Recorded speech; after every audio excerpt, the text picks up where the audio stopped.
4 pieces here, and this is my framing vise. And the way I use it, first of all, I have to clean it. Somebody left some glue on it. Guess that was me.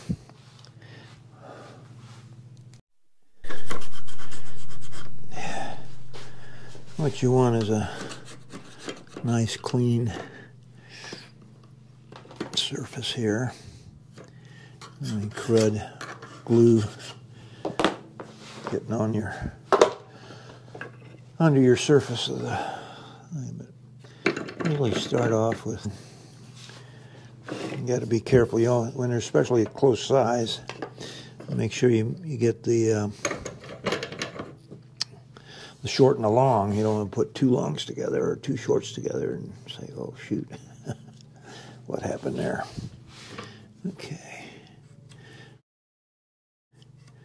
When I can't feel an edge on the end of the frame here, I know I've got it where I want it.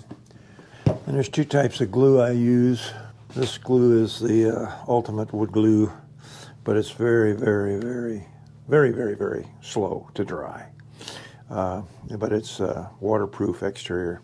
So if you need something that's, you know, waterproof, then this is the stuff. But they expect it to take forever to dry. This is what I've used for 25, 30 years, and it's the best. I've never found anything better. So I generally just put a little bit on like that, and a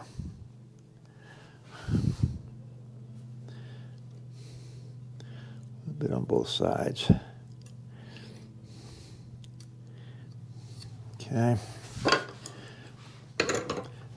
And then I just kind of work it back and forth a little bit. Oh man, that stuff's good. It's taken right now.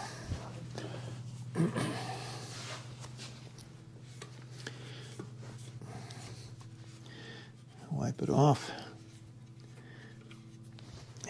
Get the residue out of there. And we are good. That one, the first joint is just about done. Now, I use a nailer with 1-inch brads on these small frames, little brads, and you have to be careful that you don't go in at an angle and have it come flying out through the top of the molding, or if you put another one in this way, that you don't hit the nail, or you know, at the same. You don't want to be on the same position that the other one was, because you can, just like that. So now I can take this one apart, because the nails are going to hold it now, and so we're in good shape. So let's move on to the next one.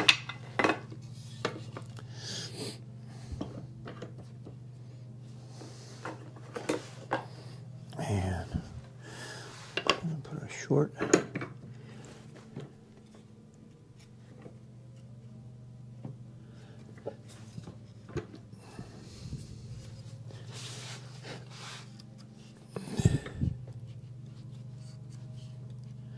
Okay. Feels pretty good. Now make sure that you're flush all the way across the top. And glue on the other side. Doesn't take a lot. This stuff really. Let's drop more. Okay. Okay, there we go. Back and forth a couple times, gently pressing it together, and then bring in the clamp onto it. Feels good there.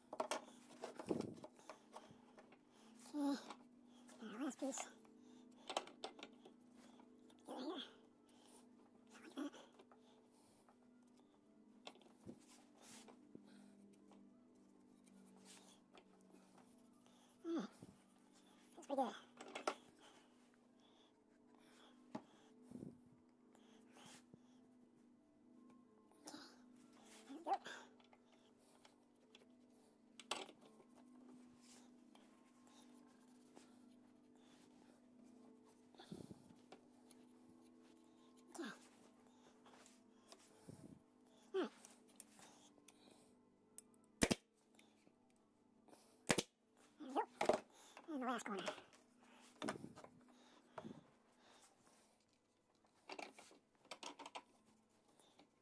Okay, feels good.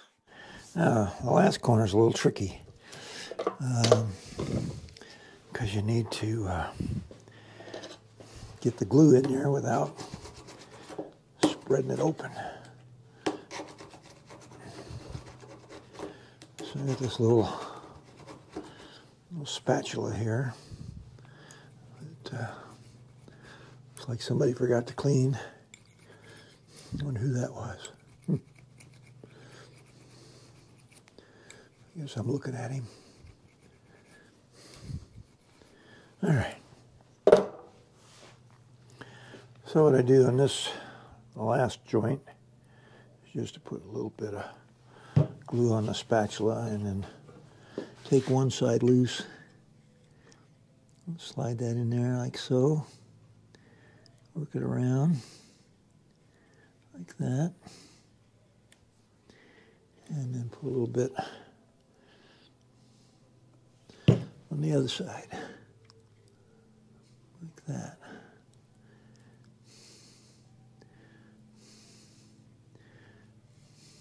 And just push it together and pull it apart.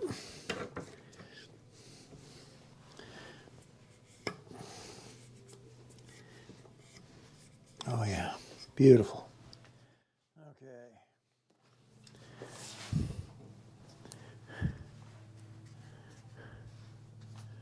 Okay.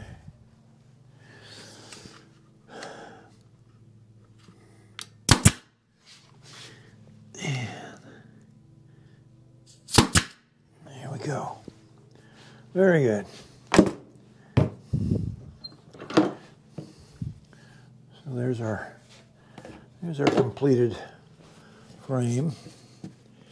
And I like to go in and clean out these corners if there's any glue left in there. I like to get that out. These are pretty good actually. I didn't have to get much out of these, but okay. All right. Now there's one little spot right here, and there was a decal on the molding when I unwrapped it, and I guess it's been on there. Well, I know it's been on there since we bought it, so it's okay. I don't know if you guys are familiar with this stuff. You can tell by the price on the can. This is a pretty old can. I don't even remember where I got it. I might have bought this at a yard sale or something.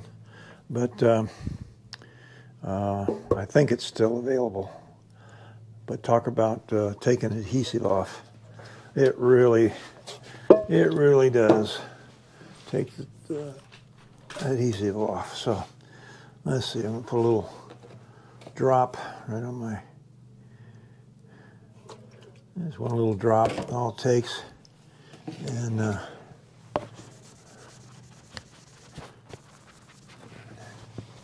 just like that.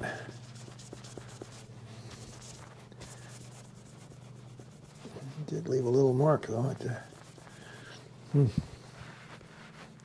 I'll be darned. Looks like it's actually made an impression. It's like a little impression on there. Oop. You can see that or not. It just signs just the right way. I can see just a little mark. There's no glue there anymore, but there's still an impression there. Huh. Well, maybe a little wax. I'll try a little wax on it maybe down the road. But we're real close now to getting this thing together. So I'll take you back over to the side of the shop here. And so, oh, she forgot to secure that in the back. So let's do that now. So I'm just going to get this one here like that. All right, that looks pretty good. And I'll get the tape. What I want to do first is just a little piece on the back here, like so, and then flip it over and see. Yeah, could go just, we could split the difference and move it over just a fraction this direction.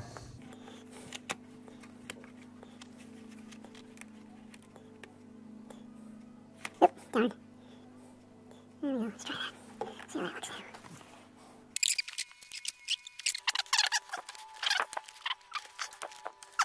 I had some archival tape, but you know, hey, that's all history today. So anyway, so now I'll put this, we cut this piece out for our backing, and that's going to go in here. So there we are. Okay, there's a couple more things we got to do yet. One, we got to get a piece of glass cut. Normally I would just trash a piece of glass that's broken like this. This happened to, doesn't look like it's damaged. If it is, it's very subtle. So what I'm going to try and do is recover this glass, and then what I'm going to do here, get this out of there.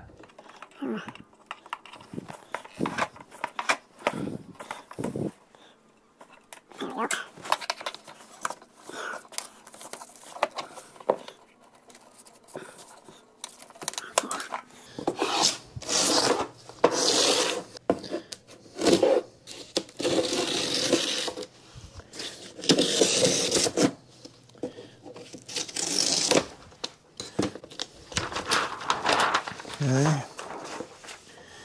and these tabs all go back.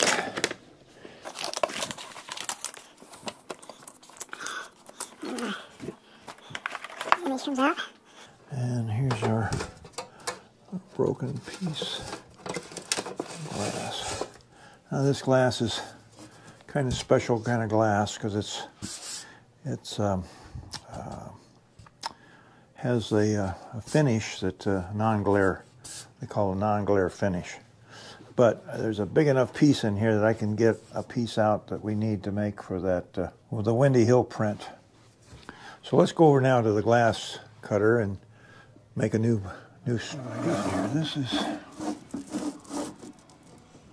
11 3/4 that way. So I can get it 11 inches out this way. There's 13 there, and we're good. Now what I like to do is I like to take lighter fluid and a little more in this can here, and right where the cutter is going to go, I like to just run a little juice on the glass,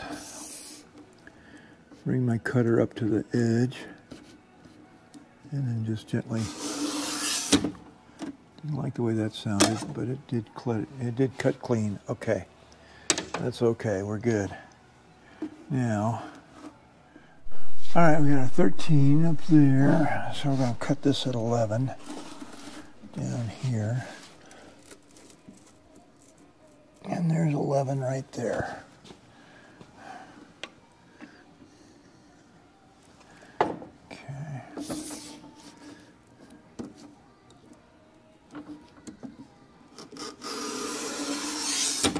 That's what you want to hear. When it sounds like that, you know you got a good cut. You know you're going to have a good cut. We are done at the glass cutoff tool. Okay, we're back over at the framing table, and I want to show you these edges are freshly cut and they're sharp. Very easily, you can require a band-aid if you're not careful. So what I like to do is I've got this special, they're two stones, they're round stones that are sandwiched together, and they fit into this handle. And you can rotate them. You'll have to loosen the screw. Simple screws here. Where do the screws go?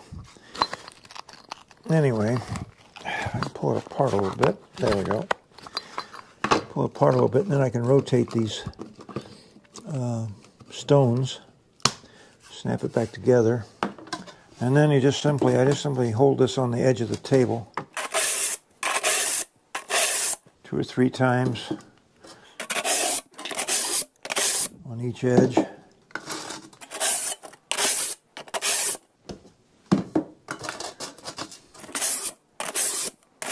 And then if I want to get clever, I can come in and just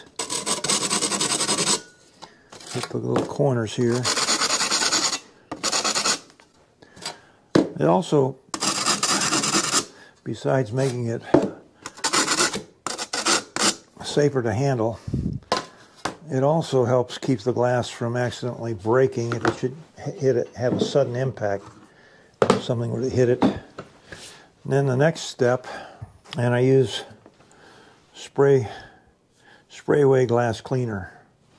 It's a very good glass cleaner. It says for graphic arts industry, so and it works great for cleaning. And then I use these Chem wipes, which I gotta get another box out. So I generally just take and just give this a little misting here. Wipe it down, and then rather than lay it down a second time, I'm just going to hold it up vertically like so.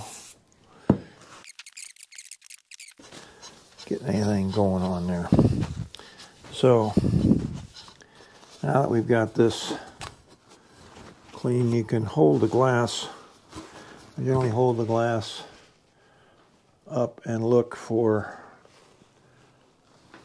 problems, areas that are still needing a little attention. Looking for any kind of debris that might be clinging to the glass. I think we've got this one now pretty good. So I'm just going to set that on there for a second while I get the picture in the frame.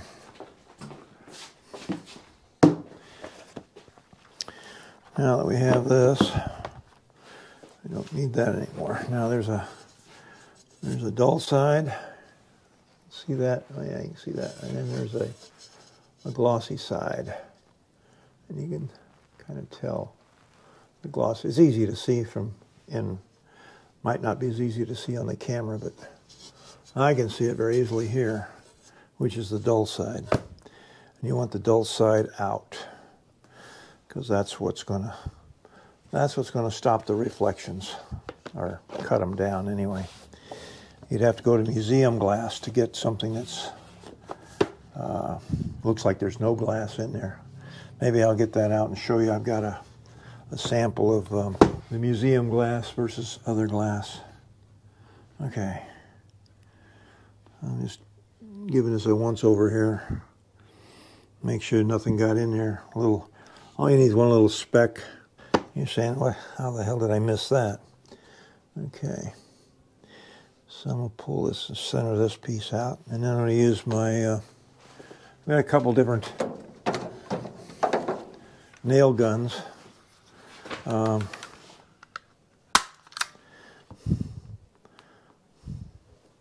This one sticks out spits out a little double whammy tack like that, and it's designed so that you can actually bend it. So when you use it, you stick it in there, and then if you want to change something or do something later, you can bend it up and make it work. So I'm going to put a couple in here.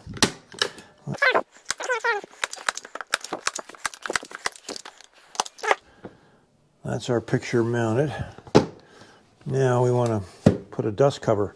What will happen if you hang this on the wall, and the longer it hangs on the wall, you know, the more dust collects. And little tiny varmints, little critters, little tiny insects like to get inside of here. So what we need to do is protect our artwork with a dust cover.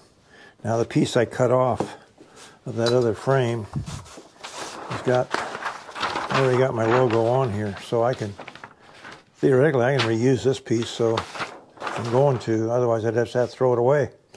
So let me get what we need next, which is some double stick tape. It's got a release paper on the one side of it here, so I can just lay this down, run this across like that, and then when I lift up the paper, the adhesive stays on the frame.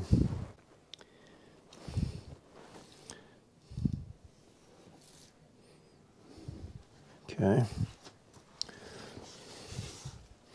And we just go around. Yep. This is actually designed to run in a gun, like the ATG gun I was using earlier. But it can be handheld like I'm doing now, which I prefer to do on this phase.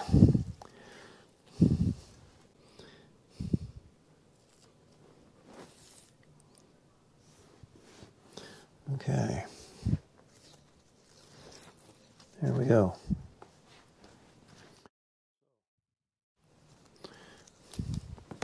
This is how much. That's how much tape we used. And now we got to find the bottom. This is the bottom. This is going to go on just like so, about in the middle.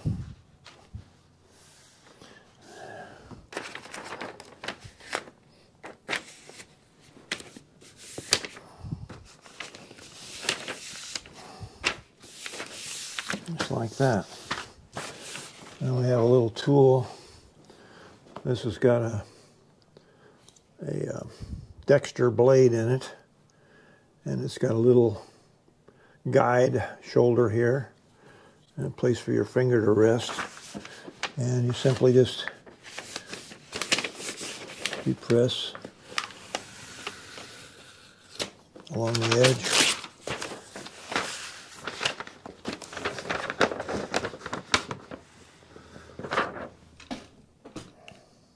Should be right on the money. Okay.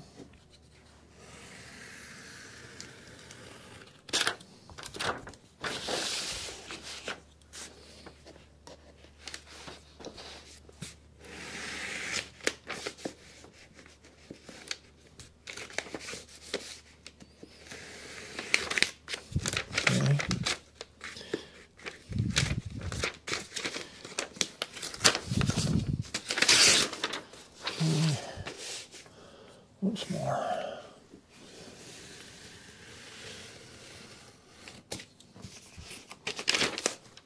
So, there's our finished print, all covered up, and it's got a couple more things to do.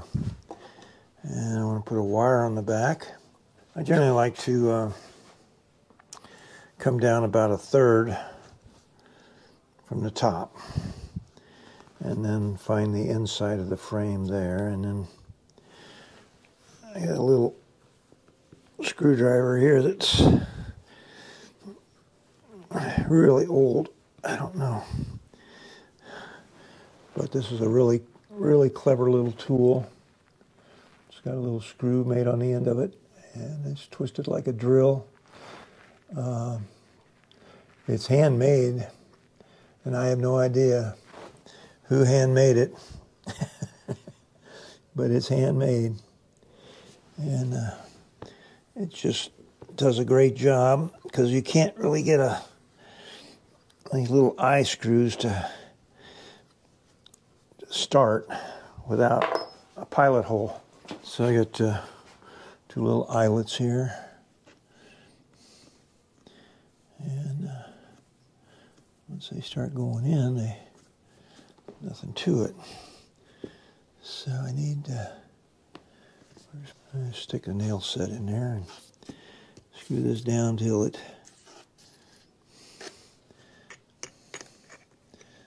bottoms out there. And I like to put a little 45 on it. And now we need a little wire. All right.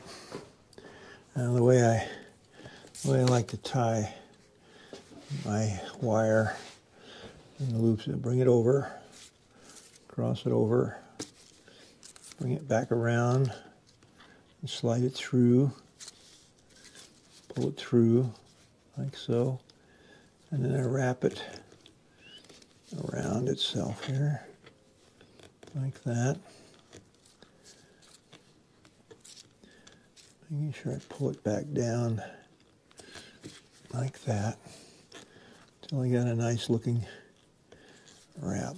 Now I could cut this at anywhere, but I don't like to. I want to cut it. I want to cut this little bit off here with it pointing up, because if I was to grab the wire, I don't want it poking my finger. So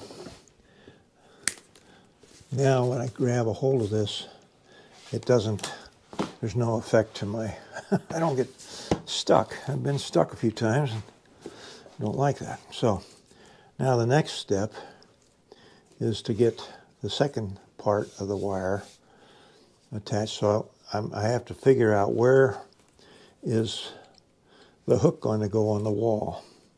And I don't want the wire above the frame. I want the wire behind the frame. But I don't want it so high that, and I have to figure, that the size of the hook is going to stick up a little bit. It has to hang down. So I want it just a little bit above. So I like that right there. So I'm going to bring this around, bring under, through, and wrap. 3 or 4 times will do it. There we go. I like that. And I finish with it pointing to the top. Well, there we go. Okay. So, we're just about all done. Okay. Our last step are to put the bump-ons on. Now, little bump-ons are little felt pads that go in each corner, and it protects the wall and also helps keep the frame from shifting, from vibration. And these are my little felt bump-ons, and the darn things have dried out. There's no stickum left on them, so I got a little jar of Craft Bond here, Elmer's glue, Craft Bond, whatever you want to call it. I just put a little bit, just a little tab on there, and presto, good as new. Good as new. Let those dry on there, and I already got my little emblem on the back. So that is how I made a living for 30 years, was photography and framing. So I hope you enjoyed this little video, and don't forget to tune in to Windy Hill Foundry and check out Clark Easterling's channel. He's got does a great job with his videos Really enjoy watching his pouring cast iron. I mean, that's a dangerous job. I've watched him do it in person. I always thought that's something I would like to try, but after watching him, I thought better of it. I enjoy my burn-free skin. You gotta have really tough skin to play with fire like that. That's some super hot stuff he messes with. So, anyway, it's a great channel, Windy Hill Foundry, and check it out. And we'll see you on the next video. Thanks for watching.